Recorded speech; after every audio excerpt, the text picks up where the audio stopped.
How to make a great portfolio but still fail to land a job. Today we're going to review a portfolio that does exactly that. My name is Ines, my channel is about UX design, subscribe. This is the new format that we're going to try today, so let me know in the comments if you like it, but this is going to be an open portfolio review. Meet Christian Mendoza, whose portfolio I really like, yet I have valid concerns that would prevent me from hiring this person in the companies I work at. And I'm going to explain to you why, and you might check if you have the same problems in your portfolio. So let's go into it. So I have the portfolio open here, and as you can see, it is very nicely done. So thank you, Christian, for letting us review your portfolio, and thank you for putting a lot of work into it, because first of all, it is a standalone website. By definition, a standalone website requires a bit more work than if you would place your portfolio in Notion, for example, but I really encourage everyone to choose the website as the portfolio hosting. It's not so much work, you can use some templates, you can customize those templates for your needs,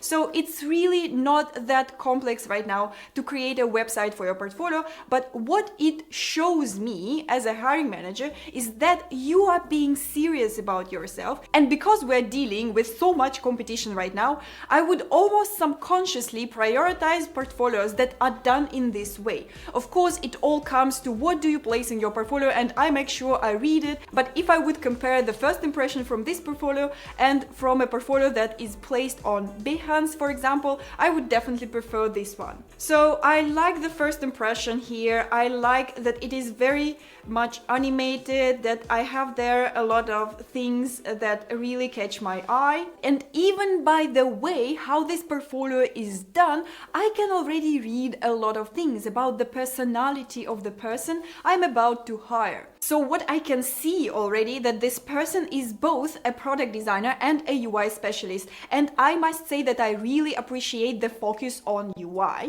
And during the course of this portfolio review, I'm going to explain to you multiple times why exactly do I appreciate that. But first, let's finish the talk about the layout.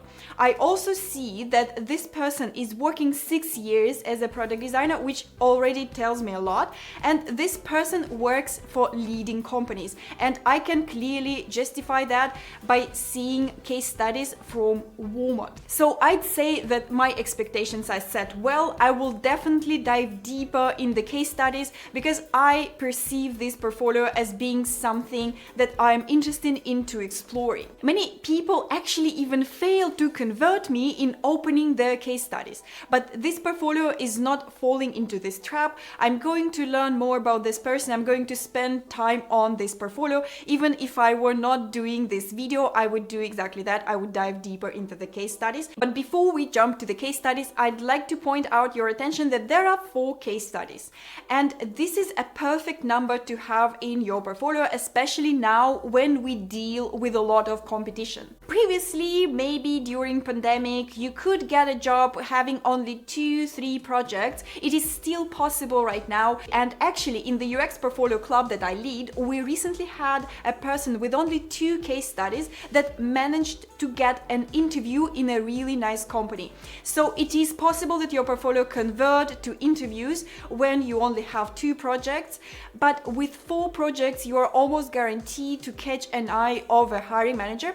And also, having 4 projects, you can show me the breadth of your expertise, and this person does this in a really good way. Another point that I wanted to mention regarding this portfolio is how to show the work that is done more on the UI side. So you see on the top we have 4 case studies that I'm about to read further, but moreover this person has more projects that are listed down below, and those projects are actually leading to the Behance page. And because I deal with portfolios a lot and with various situations that people have and the projects that they want to show in the UX Portfolio Club, this is the perfect example how would you show your project if you did a lot of design challenges, UI concepts, and if you are overall on the UI side of things. Then chances are that you have a lot to show, and this is the way I also recommend having, because many people place those projects, design challenges, marketing websites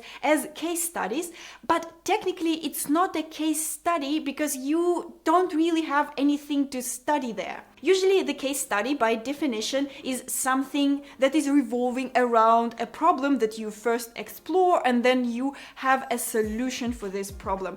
Yet if you are doing just a UI challenge for your own practice, you can place it right there without trying to far-fetch the research that you did, usability tests. If you just had fun, it's also perfectly fine, and I would be also very much interested to see your explorations here in case I have questions and in case I am not certain about your UI design skills. For this particular portfolio, I don't even need those projects because I'm satisfied with the UI skills I see that this person has based on the case studies and based on the overall layout. Yet it is something to explore if you want to back up your projects. Maybe if you've worked in companies that don't yet have a very sophisticated UI, and if you were dealing there with a lot of challenges, but you know that you can show better and you can do better, this way you can just find a way to show it like that.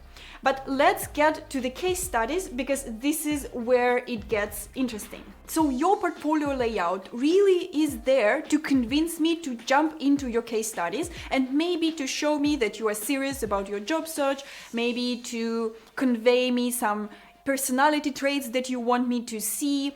Where do you stand? What are your values? And this portfolio does this really well. But as I said in the beginning, I have valid concerns that would prevent me from maybe inviting this person to an interview right away. And these points I was able to spot in the case studies. And this situation happens more often than not when people spend so much time on the overall look and feel of their portfolio, which is also important to convert me to case study viewers, that they can sometimes miss important points in the case studies themselves. And that's why I believe this portfolio review is very much important for everyone to see, and I thank Christian for letting us do that. By the way, if you also want your portfolio reviewed in the same format, just drop me the link to your portfolio down below under this video. I am not promising I will choose every portfolio from the bunch, but I would do my best to choose a portfolio that could be really exemplary and the portfolio review that would be helpful for everyone. And if you want a personalized portfolio review from me and continuous guidance on how to improve it, then join the UX Portfolio Club that I lead. The link will be down below as well. Now back to Christian's portfolio.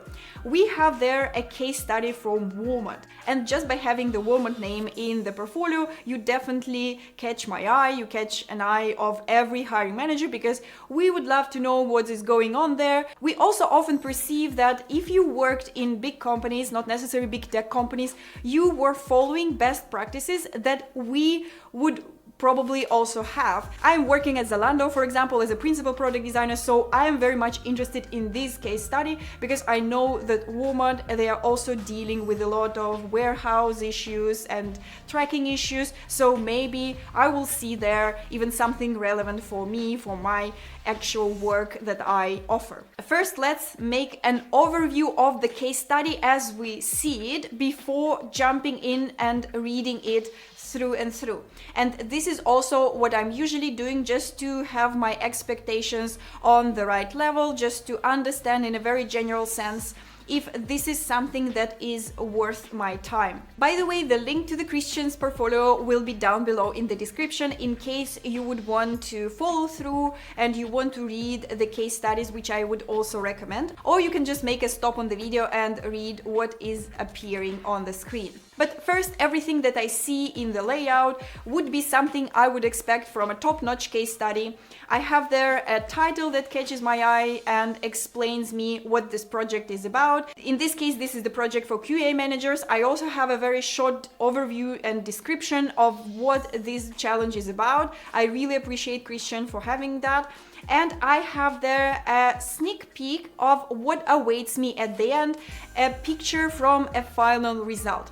I also always recommend doing that because it sets my expectations and it conveys me already some information about what awaits me, and it lets me decide if I even need to dedicate my time into reading this case study. And let me explain here why I can decide that by only seeing one picture and why it might even feel that it is unfair.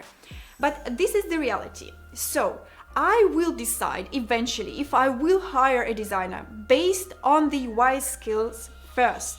I will then gonna definitely have a look on how the UI challenges were solved and how this person overcame all the challenges. UI design specifically will be my first filter because I know that UX design is a team exercise.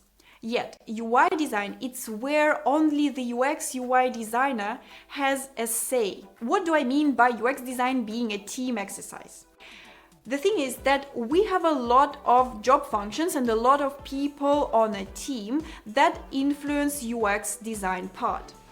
I can couple a junior designer with a very experienced senior manager, and I might be sure that the problem will be well explored, the user needs will be surfaced, and that overall idea about what needs to be done will be right. But I cannot replace a junior designer with a senior engineer or a senior manager and ensure that the delivery of the project, that the execution will be on a good level. In some cases, indeed, it is possible to achieve great user experience without sufficiently good UI design, and this explains why we still use projects like Craigslist and Amazon.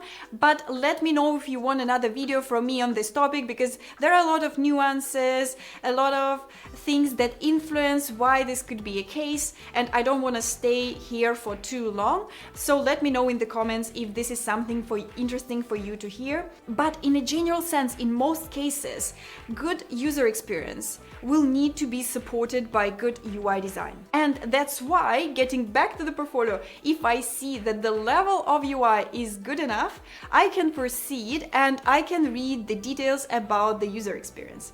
So let's go and do exactly that. Down below, I see that the problem statement is formulated as a how might we question. And this is also which I very much like and appreciate, because how might we questions, they are very future forward, yet they explain the problem that is needed to be solved. And immediately by reading one sentence, I know what the team is going to do. One note here is that I don't really know what ICQA means exactly. I might assume that that means the individual contributors, QA specialists, but I might not be sure. And when you're using abbreviations like that, make sure that your potential hiring managers know what it means. And if you're going to stay within the same industry, or if it is a really well-known abbreviation within the industry and just it is everywhere, you might have it here. But if you are switching industries, or this is the term that you use exclusively in your company, then maybe expand it and explain me what it means. It's not a big concern, really. It's just something I wanted to note for everyone to be aware about, because sometimes if we work for a long time in one company, we start to believe that this is how everybody speaks, but it's usually not the case, and I would recommend you to check it. But let's go further, and this is where I have my first concern, that is more serious one about this case study. So we see here the discovery, and the person did some research to identify user pain points, but there is no explanation about the research itself. What was that? Were you doing user interviews? Were you doing surveys? How did you surface those pain points? It might happen that you did not do that, and you might join the project when the pain points were already listed. But in this case, find a way to say me that, because usually I expect from a person who positions themselves as a product designer to also diving deeper into this research part and helping product managers to surface those pain points and to refine the problem. And here I have no explanation how the research was done. I have no clear understanding about the role that the person played in this project, in this part of the project. So I might find it not sufficient. And this is already the first point. I would recommend Christian to have a look. By the way, why I would be even interested to read about the problem and how the research was done. First of all, I would love to assess your skill set. What can you do? What will you bring to the table? Can I assign you to conduct a survey? Can I be sure that you will conduct the survey in a correct way? Because there are multiple ways how you can blow up the results of a research, and there are very few ways how you can make it properly, and how can you ensure you are not wasting the company's money. Second of all, there are a lot of problems that don't need to be solved. And when you are working in-house in a big tech company and a startup, you know that your roadmap is full of ideas that you believe that you need to solve. The problem is to prioritize the ideas that you need to solve now. And actually, designers have a lot to say on this, because we listen to our users. We ideally constantly in touch with them. At the same time, we know the technical side of things and we know the business side of things. So we are oftentimes people who can actually make a great input on what needs to be solved. Without designers in the room, teams are tending to solve technical problems or business problems disregarding user needs.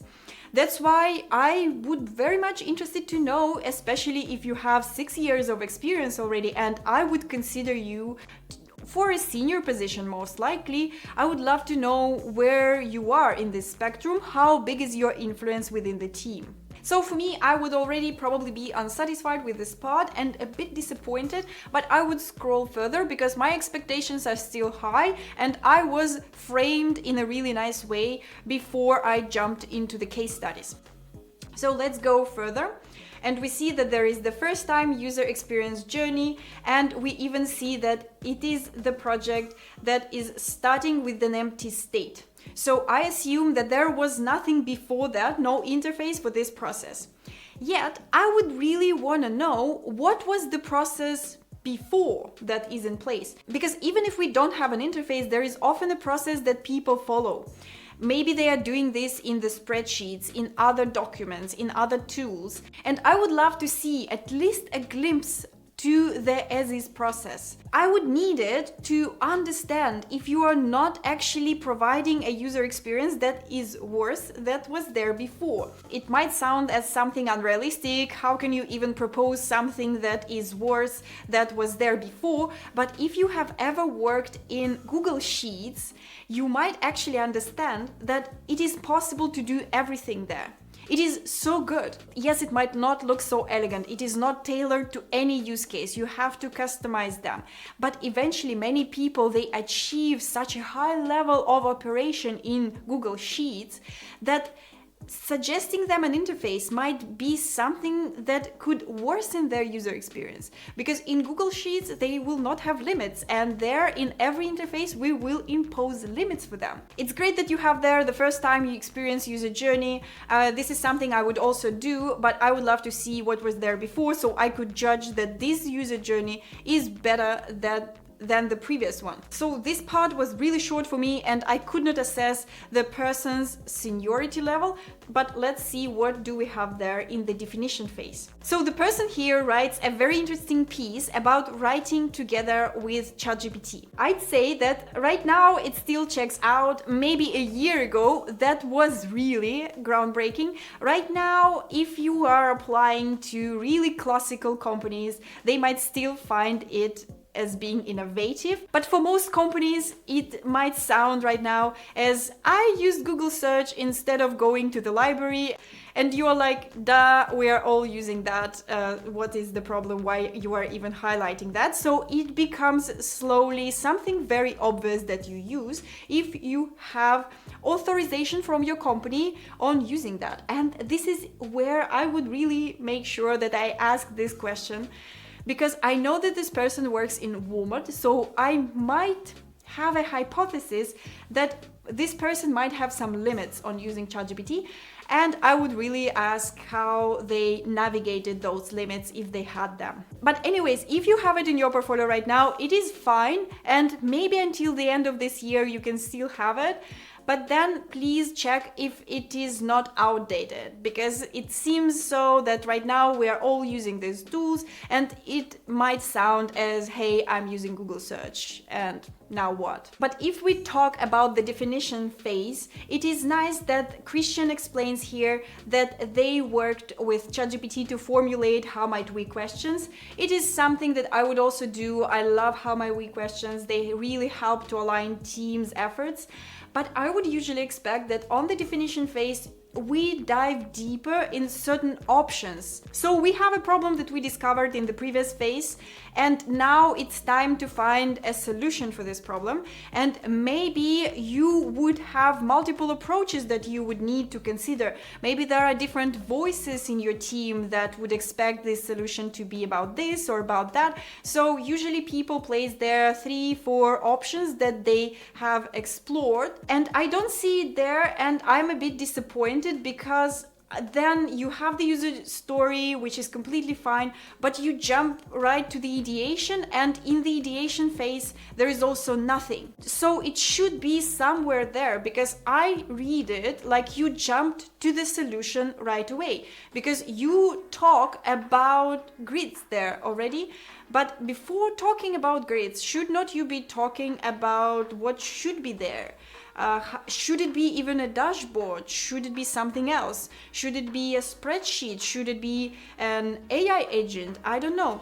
I don't see any visionary part about this, any solutioning. And I find it is very limiting, especially if I'm thinking that this person has 6 years of experience and this person would likely want a senior position in my team, and I would probably find this is also the best match considering the years and the level of UI. But because this part is missing, I'm also not sure if you are one of those people who jump to the very first solution that they find and then they are being protective about this solution. You know, I've met those people, you probably have met them as well, and I don't really want that in my team, because I'd love us to create user experience and UI design in collaboration, in co-creation within the cross-functional team or with users.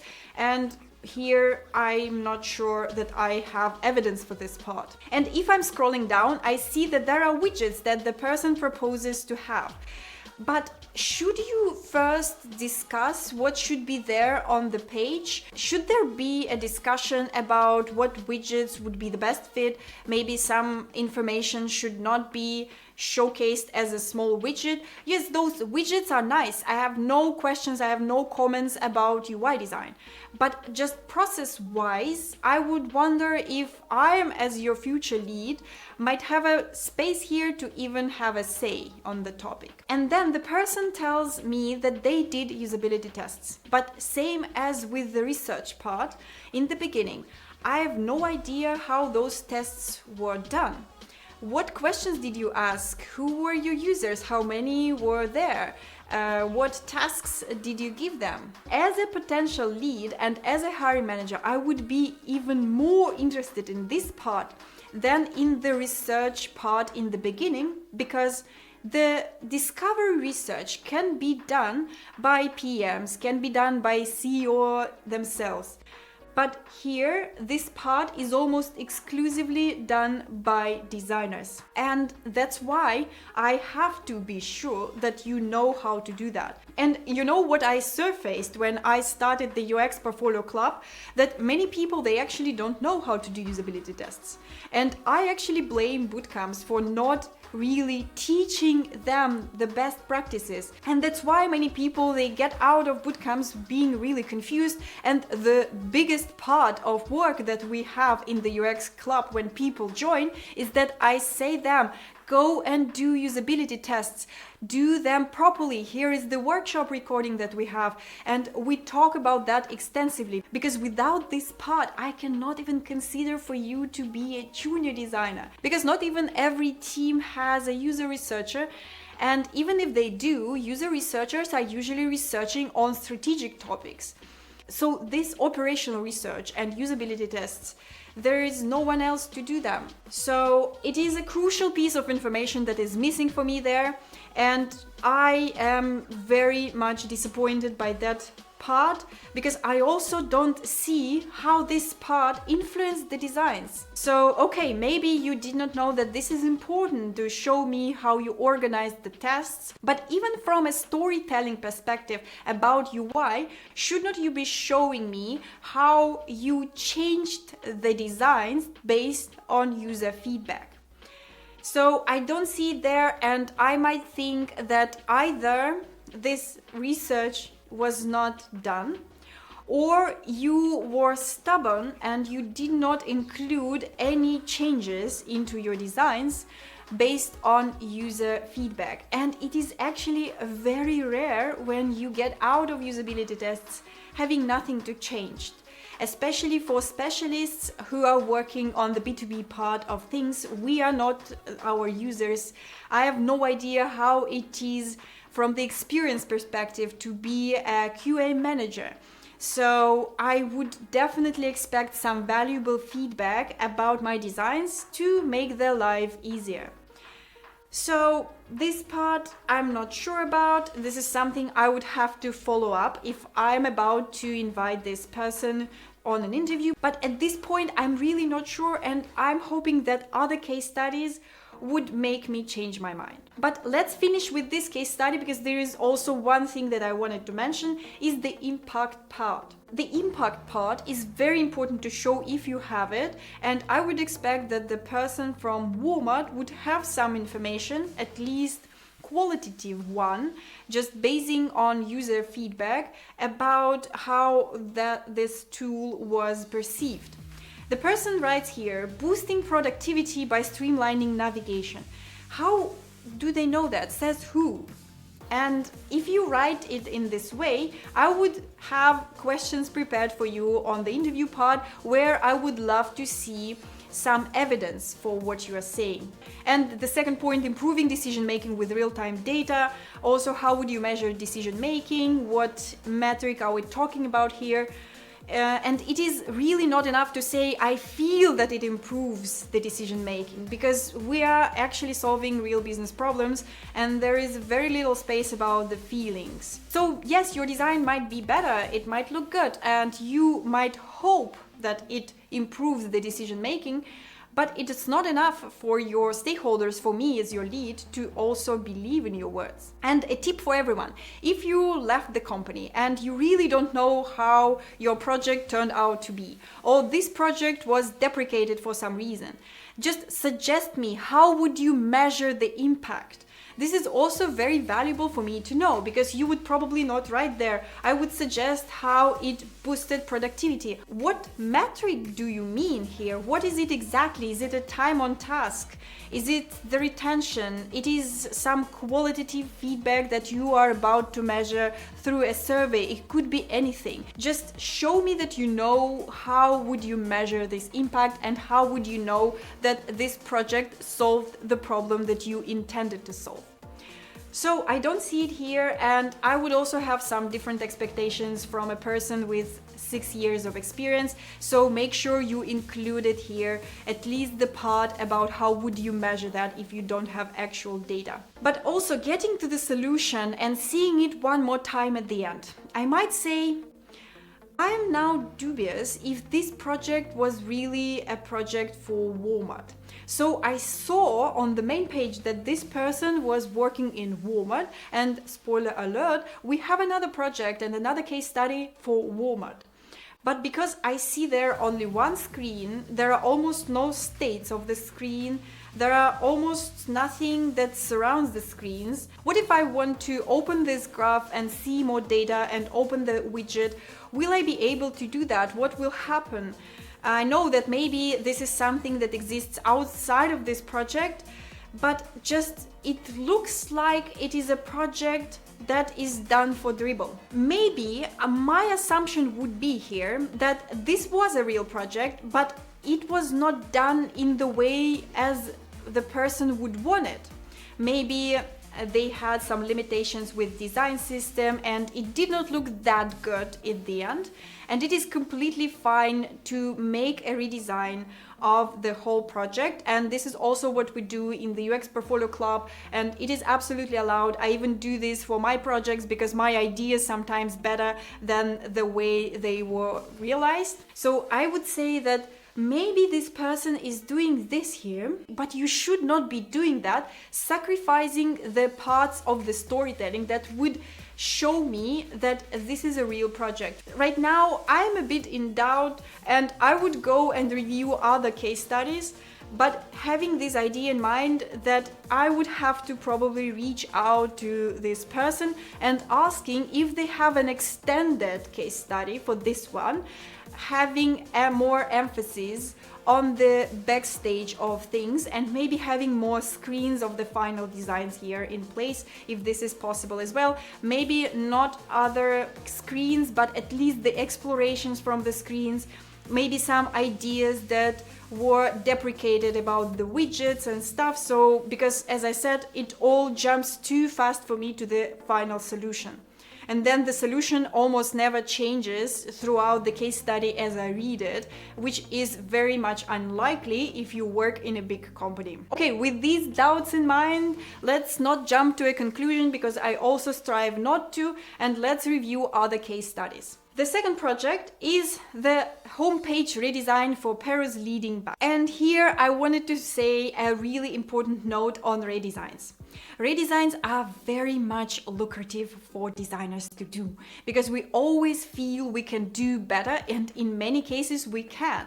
But every redesign has to be clearly explained to stakeholders because unlike designers, stakeholders, they hate redesigns and they are very suspicious about redesigns in people's portfolios because they are just afraid that they will hire the person will see how non-ideal is everything in the company and they will start redesigning everything. And this is what nobody wants. That's why it is really important how you explain the need for a redesign from a storytelling perspective. And here Christian writes, BCP sought to revamp its homepage to better align with evolving user expectations and enhance its digital presence. The challenge was to create seamless and user-friendly interface that resonated with both existing and new customers. And let's see how it will unroll, but with this explanation, I'm not sure what it means. Are we talking about the brand revamp?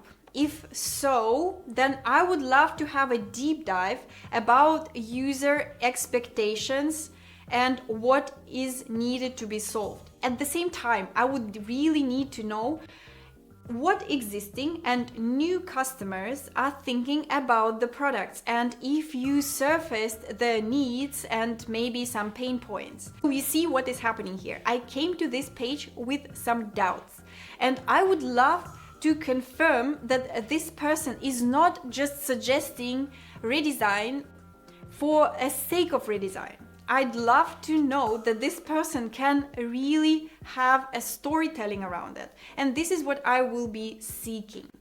So let's go further, and I can already see the final design piece, same as with the previous case study. I appreciate that. From the UI point of view, I have nothing to say here. Here is a question that many people ask, at least in the UX Portfolio Club. Should I translate my projects if they were done in a different language? My answer would be that it is not needed. It is absolutely possible to get a job if you have your interfaces in a different language. And this is something I would honestly not be paying attention to. But indeed, you have to acknowledge that there will be people who will review that and they will probably not like it just because they cannot understand what this project is about. Maybe if you are coming from European set of languages, it will be still fine. But if you're coming from China or India, I might not find anything familiar to me as a hiring manager. I might decide that, well, I cannot assess this case study because I don't know what is it about. So I leave the decision for everyone themselves. Some people, they make a statement of having their language in their portfolio, which I would also support, to be honest. But having this statement, you might disappoint certain kinds of users, but also decide for yourself if you really want to work with those people who do not appreciate the diversity in languages. But up to you. Indeed, if you have everything in English, it will be easier for everyone to read. But as I said, it's up to you. If you maybe have time, you can do that, but I don't really find it is being necessary. But what I find necessary is that you would definitely need to translate the artifacts that you show me, because here is the artifact about what our users expect. But I have no idea what is written there, and because this is the image, I also cannot translate this page.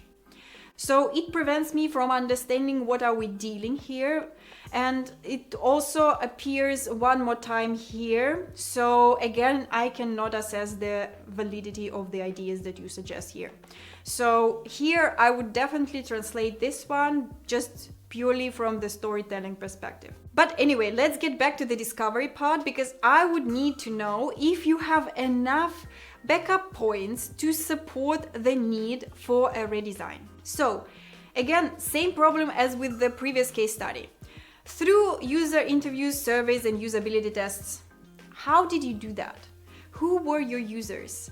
How was it organized? What were the questions? So I would really spend there more time if I were a Christian to just explaining first user interviews, how we organize that, how many people did we talk to, then surveys, why did we need a survey after usability tests, what were we not sure about, then going further and further and explaining me how you believe that the next stage was even necessary, because in many cases user interviews are enough. I'm not saying this is the case for your case, maybe not. It is a marketing website, and in marketing we use more quantitative research methods indeed. But I would love to know why you need it for this particular project. So because I again don't see that, I am starting to be quite suspicious about if this person is even involved in user research and the discovery part.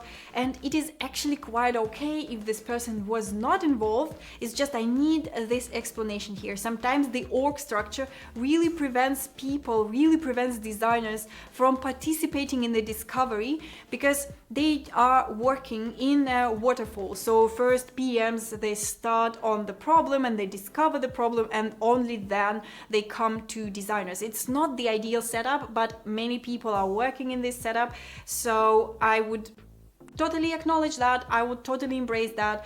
I would maybe give a challenge on a design challenge interview to prove the discovery research parts, but eventually I don't even have a way to assess it from this portfolio. But let's go further and see what's in there. In the definition part, I see that there was a workshop when a person was sourcing some ideas from colleagues, but again, I cannot read the results of the workshop, and I would love at least 1-2 sentences about how this workshop was organized, because there are also many ways how you can organize a workshop. There are also some ways that can distort the results that you get out of the workshop, and I would love to know where you are in terms of your skills in workshop facilitation. Again, if I'm considering this person to be a senior, which I would expect from 6 years of experience, this is definitely something that I would be interested to know. And after the workshop, we go to the ideation, but I don't see here any ideation.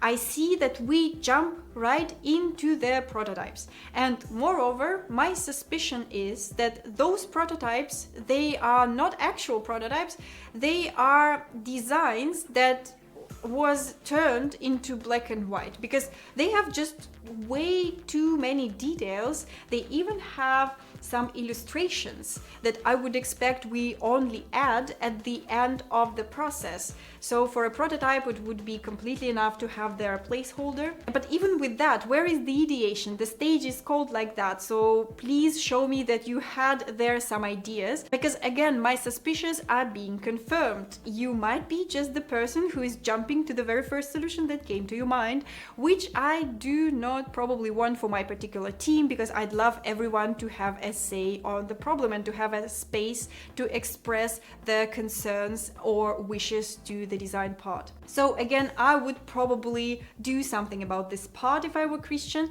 And then there is also the final design piece. I have nothing to say about the final design itself. The UI looks good.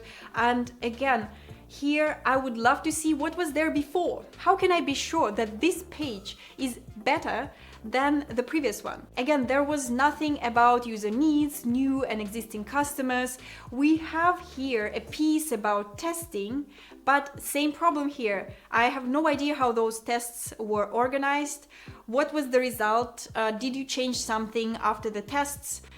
And basically the same problems repeat themselves, and I am only confirming my doubts and suspicions. Yes, the person seems to be very good in UI, in the execution, but it will be okay if the person would say to me, I only have 1 year of experience and this is what I was able to achieve UI-wise throughout this year. But because we're talking about the person who has 6 years working in Walmart, I would expect that UI is still a crucial part of the overall portfolio, but the emphasis goes more to UX design part, because this is, I would love a senior person having an influence. And again, talking about the impact, and especially for marketing websites, impact is very much important and it is very easy to measure, because usually the impact that we have and the ultimate goal of the page is the conversion.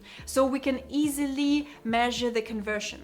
Same thing might happen as with the previous case study. Maybe you did that and then you dropped out of the company or the client went away, but at least make sure that you mention that you would measure conversion. And because your goals in the beginning of the case study were about some brand impact or some brand awareness, I would also ensure that I mentioned here how would you measure the brand awareness in new and existing customers. So I unfortunately see nothing here that would beat my doubts. So at this point of the portfolio review, if I'm being completely honest, I might face a decision.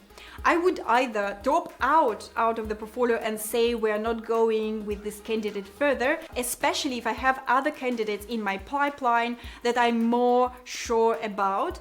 I might do that. If I am still interested to talk with this person, that would be only about the Walmart experience, because this experience is very relevant to what I do, for example, in my company. And I believe that this person is not lying about their experience. So I might go to a recruiter who is helping me out with this candidate and ask to get back to them and to forward me an extended portfolio where I would have more emphasis about the UX part, maybe some pieces of the internal processes, more ideation, more options that you have considered, some impact from usability tests that you did on the designs.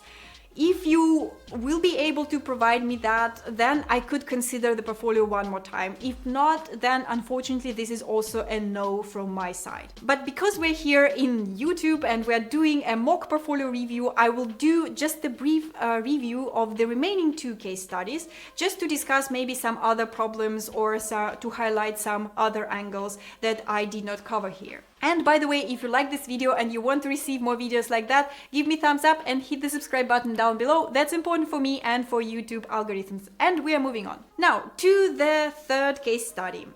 This is another case study for Walmart, although I might say I'm a bit surprised that it is not mentioned there on the top, but when I scroll down, I see the same Walmart interface. So I would love to see if there could be a connection between two case studies, or if that could be populated even more. Because to be honest, having a big name in your portfolio, it is really a winning strategy. If you were able to secure a very first role in the big company, you will notice how your life changes. It's gonna be easier for you to land jobs. So I would recommend leveraging it everywhere. So here another project for Walmart, as I believe, at least I see the logo here and the same interface. And this time it is the project for warehouse operations. So to increase efficiencies in performance tracking and cycle counts, regular inventory audits that verify stock accuracy by counting a subset of items instead of the entire inventory. And I must say that might sound confusing to you, but I read it and see it being really relevant to what I do at Zalando. So I would definitely be hooked to read down, provided that I did not drop off on the second case study. Let's see if there is something that is different from other case studies, because honestly there are same problems that with the case studies. There is very little information about the discovery part, about how it was done, how the user journey was surfaced, what process they had there before, how can I compare the as-is flow with the to-be flow to be sure that what you are suggesting is better than what they had. So same ideas, I will not repeat them there. Let's just go further. I like though that in this case study there are some details that were missing in the previous one. For example, here we are talking about the user journeys on mobile and the desktop, which is cool because indeed, if you have a use case for mobile and desktop, they should be explored differently. That makes me actually wonder if those use cases were also in place for the first case study, and if you have explored them, or you believe that they were not applicable to the previous case study, but then I would love to know why, but whatever. So this is what we can cover on interviews if we go to that. At least here, it looks to me like a legit piece of the process, which I also like, because in all the previous case studies, I was missing some real life artifacts, and that to me looks like one. And also, although we still jump to some components and we immediately talk about the components already on the definition phase, I like it there that on the ideation, we actually have some ideas. So I see that there are two approaches, which I'm happy about to see. I would love to see them or some other approaches, more approaches on the other case studies as well. So here, good work. And I see now that you can do that. It's maybe then you had some time limitations and you did not include that. And my tip to you and to all of you, really include some ideas, because I mentioned how important it is. And I would really love to see more ideas and ideations in everyone's portfolio. Another tip for you here: don't be afraid if your real life artifacts are messy. They are by definition are about to be messy. You can clean them up just a bit, and actually Christian here is doing it okay. I see that this is a Figma screenshot, but because there is we explore two approaches and nice arrows, it looks already refined. It is not looking that messy. But by definition, real life is messy and it is completely fine. And I'm interested, how do you organize through the chaos of your day-to-day work as well? And this is something I wanted to note because this is good. Next, we are going to the prototype now, and I see that this is indeed a prototype. I don't know how, but it looks better for me this way because it looks like a real life project. It is not that refined as the first case study I would see. So for some reason, I do believe that this is the project that was done indeed. How can I say that even? Is because here the space is not used in an optimal way. So we have enough evidence saying that Christian is very much passionate or skilled about UI design. And any UI person would probably do something with this space. Christian did not do that, and this is for me not an indicator that he's being lazy, absolutely not. It is an indicator that this is a real life project, and this is how it looks realistically, because we cannot always realize what we want. And also there is a certain glitch here, so when doing the walkthrough, the person clicks here, the button suddenly becomes square. I don't know how to explain that, but this glitch, I would probably fix this one, to be honest, but it also indicates that this is a screenshot or a screen recording from a real interface. And I'm happy to see that, to be honest, because previous two case studies, they almost looked too good.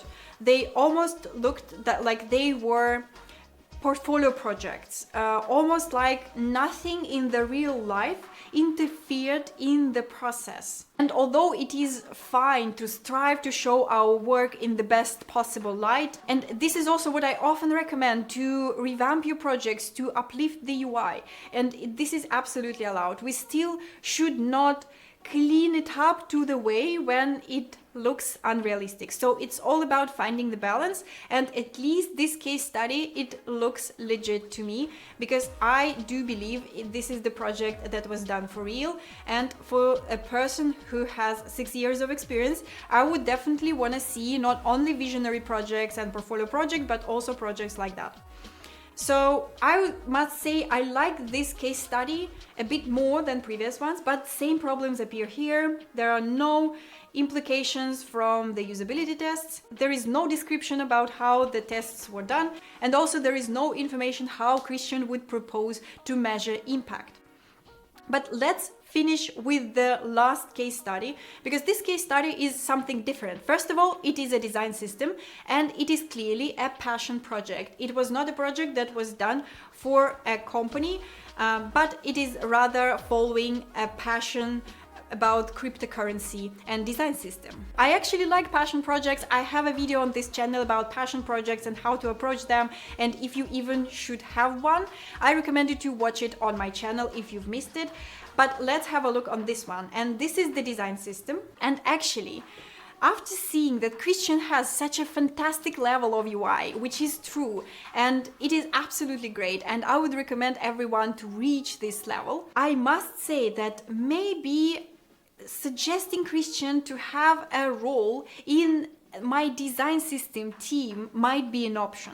But I need to see about this design system and how well it is done, because from design system designers it is sometimes required to be a bit more hands-on with coding and with variables and with the technical side of things, because you will be working with a very tight connection with engineers. And I would love to see, if I get to this case study throughout my review for an actual role, that you might save yourself with this case study, but just make sure, and this is my expectations at this point, that you are not only beautifying the pixels, but you are also diving really deep into the technical side of things. So with this expectation, I would approach this case study in a real life scenario. So I would go and scroll through this case study, noting how amazingly it looks, the final result of the design system.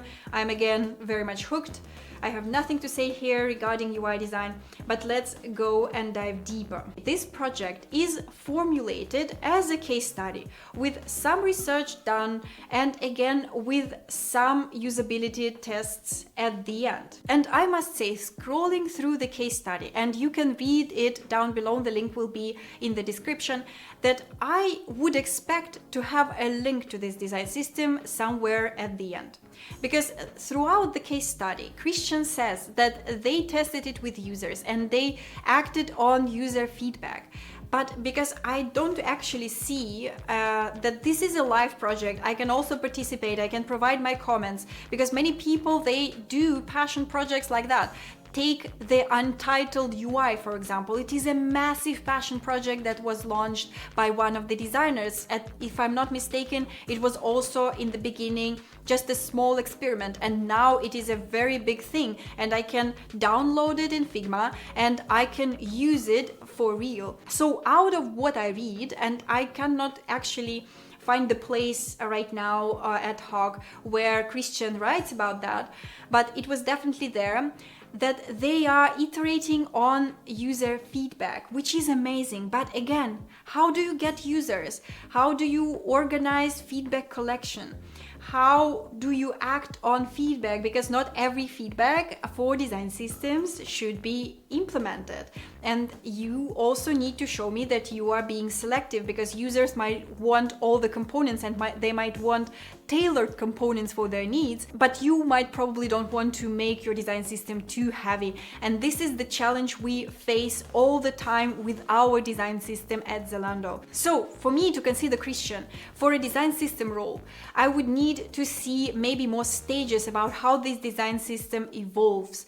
So I see that this is the design system that is done as a passion project, but it has some users, at least you say about that. Then show me how you work with users, because this is exactly what you will need to do in the design system role in my team. We will be your users. I will be your user. How would you ensure that my feedback is collected and implemented? If you can double down on this, I think this case study might even save you, and you might get an unexpected invitation for a design system role. I don't know if you are really interested in working in the design system roles, because it is a very technical role, and I see that you have a strong emphasis on UI design, which I really enjoy and which I really like. But design systems, they are a bit different. I would say many people who are interested in UI, they join the design system teams, and then they find that this role might be even more technical and might be even more complex as product design roles. And I don't know if that is for you, but if you would consider a role in the design system team, then maybe improve this case study from this perspective, as I said it, showing me how you work with users and how you really evolve the design system. And maybe add a link here, at least to the Figma file, for me to explore the design system on my own and judge the level of the details that you have there. And that was it for today. My conclusion for Christian. I believe that the level of UI is really fantastic. It hooked me in the beginning and I started reviewing the portfolio, so the portfolio layout really does a great job. But I would definitely recommend improving the storytelling part of your case studies and adding there more details from the real life process. I would be especially interested to know how you organize usability tests, how you change your designs based on the test results, how do you explore the options, and if you explore different options at the first place in the ideation phase, and how you participated in the discovery research if you had a chance. And also include the information how would you measure the designs that you did, because it's perfectly fine if you were not able to share this information or you were not able to get this information. But I would love to see this at least in the suggestion manner. The last note here, Christian, I don't really know if you are interested to work in-house actually.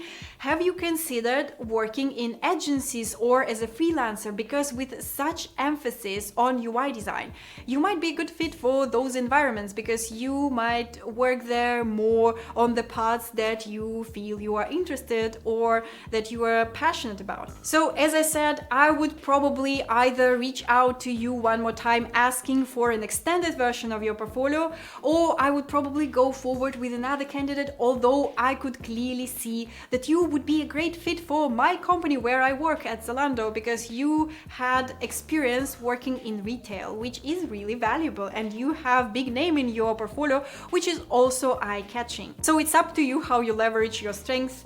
I hope this review was helpful, and let me know in the comments if you have more questions about your portfolio review. And for all of you who was watching this video, let me know if you want more videos like that. That was the first time I tried this format. Let me know in the comments. And if you want your portfolio to be reviewed in this format, then drop your portfolio link down below and I would do this if I will select you. I cannot promise that I will choose everyone, because I will try to find an interesting project for everyone to relate. If you like this video and you want to receive more videos like that, hit the subscribe button down below and click the bell. This way you will get a notification when a new video comes out, and I see you next time.